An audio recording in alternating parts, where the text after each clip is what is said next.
Another in the OMG It's Core Chemistry series, and today we are talking about the atom, the main fundamentals of chemistry. So first off, you need to know the structure and be able to describe the atom. So here are some awesome sentences used, and you need to learn this and remember it, okay? So the atom contains 3 subatomic particles called protons, neutrons and electrons. The protons and the neutrons are found in the nucleus, which is in the middle of the atom. The nucleus is much smaller than the atom as a whole. The electrons are arranged in a cell around the nucleus. Okay, so the electrons make up the large amount of space, but the biggest density is in the middle. Okay, protons are positive and they have a mass of 1. Neutrons are neutral and they have a mass of 1. And electrons are negative and they have a mass of 1 over 1836, and that can be described as negligible or almost 0. Okay, the number of electrons in an atom is always the same as the number of protons, so atoms are electrically neutral overall. So if you count here, it's got 1, 2 electrons, 1, 2 protons.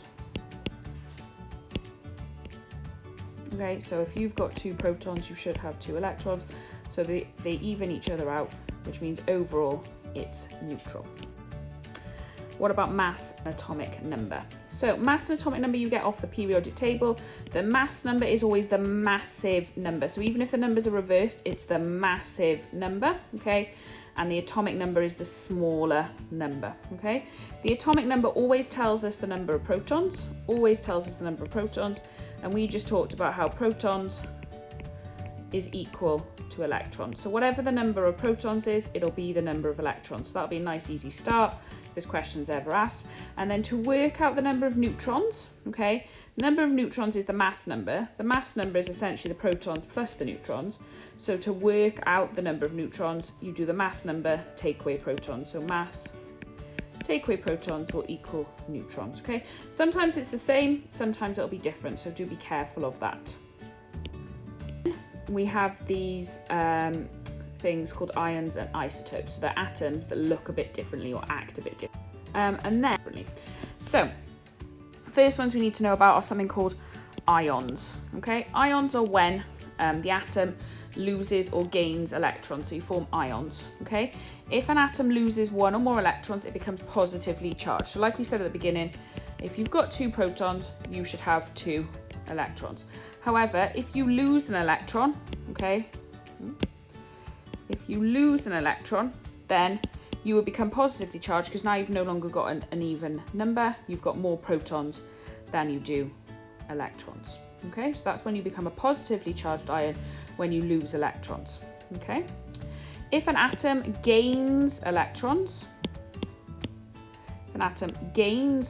so say you start with 2 protons, 2 electrons, and then you gain an electron, you become negatively charged because again your numbers aren't even, you've gained an electron. Okay, so that's what ions are. So ions are positively charged ions, more electrons than protons, negatively charged ions, less protons than electrons.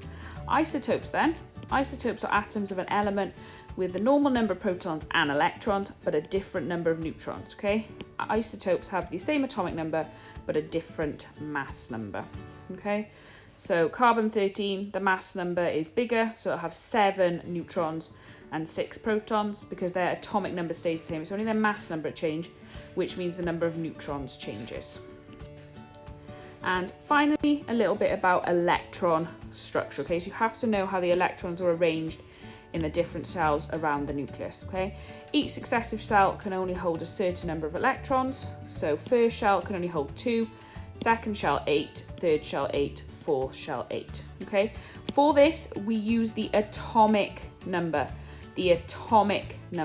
Okay, so carbon atom has 6 electrons, so that's 2 in the first shell because you can only fit 2 in the first shell, and then 1, 2, 3, 4 in the next shell. If I had oxygen, oxygen's got an atomic number of 8, so I draw my nucleus in the middle. First shell, only 2 can fit in, so 1, 2. 8, take away 2 then, that's 6. So you want to go 1, 2, 3, 4, 5, 6, okay? Make sure you draw them as though they're a clock face. 1, 2, 3, 4, 12, 3, 6, 9. Okay, just makes it easier, and then only pair them up the second time round. Okay, then you can use that to work out the group, what group it's in on the periodic table. So this one's got 4 in its outer shell, so it's in group 4. This one's got 6 in its outer shell, so it's in group 6. And then the number of shells is what period it is. This has got 2 shells, 1, 2, so it would be in period 2. This one's got 2 shells as well, so it would be in period 2. So, what I'd like you to do, pause the video, have a go at the questions, and then we'll check the answers. So, describe an atom. So an atom has got protons, neutrons, and electrons. Positive protons, neutral neutrons, and negative electrons. Electrons are in the shells. These are in the nucleus. And these have got a mass of 1. This has got a mass of 1 over 1,823. Okay, so negligible. What is the overall charge of an atom? Neutral. Oh, no, actually better. Not neutral, we'll put 0. Okay, because the number of protons is the same as the number of electrons. How do you work out the neutron number? It's the mass number. Take away protons will give you the neutrons. Okay, how do you become a positive ion? You've lost an electron, or more than one electron. What is an isotope? Same atomic number,